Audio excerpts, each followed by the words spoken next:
If Grammarly is showing a pop-up on a website and it's getting in the way, this quick fix will help you remove it in just a few seconds. In this video, I'll show you how to turn off Grammarly for a specific site so the pop-up disappears immediately and stays gone for that domain. If this tutorial helps, don't forget to hit like and subscribe for more simple tech tips just like this. Alright, let's get into it. First, go to the website where Grammarly is bothering you and click inside the text box where you're typing. This helps Grammarly detect the page you're not on and brings up its controls. Once you've clicked the text field, look for the floating Grammarly widget on the page. In many cases, you'll see a small Grammarly icon near the text box, or you may also see the Grammarly icon in your Chrome toolbar at the top of the browser.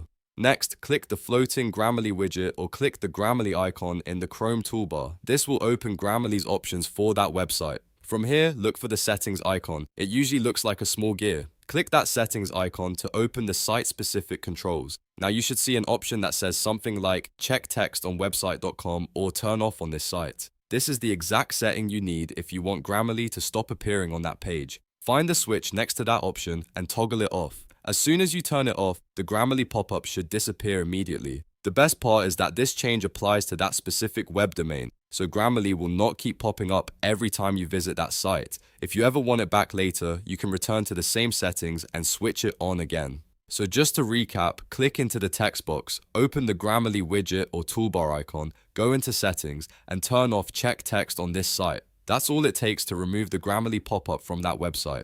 If this video helped you out, please give it a like and subscribe for more quick tutorials, browser fixes, and productivity tips. Thanks for watching, and I'll see you in the next one.